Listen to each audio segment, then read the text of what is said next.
से पॉसिबल होगा प्लीज बताओ, क्योंकि हमें रिकॉर्ड क्लास से कुछ समझ में नहीं आया तो कोई बात नहीं, लगा देंगे, सैटरडे के लिए है।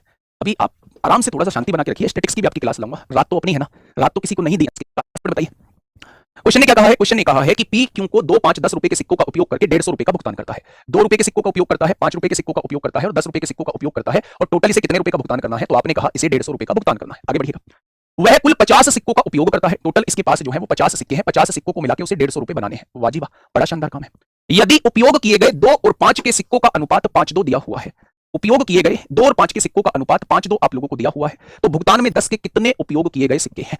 बड़ा एक बेहतरीन कॉन्सेप्ट मैं आपको बताता हूं, मेथड से तो कर लेंगे, इसे भी ए मान लो, इसे मान लो, ए 5 और 2 7 हो गया, 50 में से 7 घटा देंगे, वो 10 रुपए के सिक्के आ जाएंगे। लेकिन इतना बड़ा थोड़ी ना करेंगे हम, एक बात थोड़ी सी सोचिएगा, थोड़ा सा सोचिए। उसने पूछा है 10 रुपए के सिक्के कितने होंगे। अब आप ध्यान से सुनना, मैं प्यारे दोस्त इस क्वेश्चन को ऑप्शन से उड़ाने की कोशिश करता हूं, ध्यान से सुनेंगे।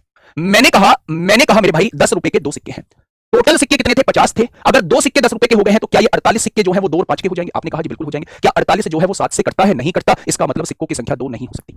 सिक्के ऐसे थोड़ी ना कि आपके पास 5.6 सिक्के हैं, आपके पास 7.8 सिक्के हैं, पॉइंट में थोड़ी ना सिक्कों की संख्या आएगी। सिक्कों की संख्या तो इंटीजर में आएगी। अगर मैं मान लूं कि 10 रुपए के 2 सिक्के हैं तो बचे 48, क्या 48 सिक्के जो है इन दोनों को मिला के होने चाहिए। क्या 7 से 48 कटेगा, नहीं कटेगा, नहीं कटेगा। तो भाई साहब ये कैसे जवाब हो सकता है। आपने कहा नहीं हो सकता। मैंने कहा 10 रुपए के 5 सिक्के हैं, 50 में से 5 सिक्के हो गए तो 45 सिक्के ये हो गए बचे। क्या ये 7 से कटेगा, नहीं कटेगा, ये भी जवाब नहीं होगा। मैंने कहा 10 रुपए का 1 सिक्का है तो 49 सिक्के जो है वो इनके हो गए, 7 से कटेगा, बिल्कुल कटेगा। मैंने कहा कि 10 रुपए के 4 सिक्के हैं, आपने कहा ये कितने हो गए, 46, क्या 10 से कटेगा, नहीं कटेगा। भैया जी आंसर क्या हो जाएगा, ये हो जाएगा। मेथड से कैसे होगा, मेथड से भैया जी ए मान लेना, 5 और 2 ए 7 हो जाएगा। टोटल 50 में से 7 सिक्के हो चुके हैं, बचे कुछ ये हो जाएंगे। 50 माइनस 7 लिख देना।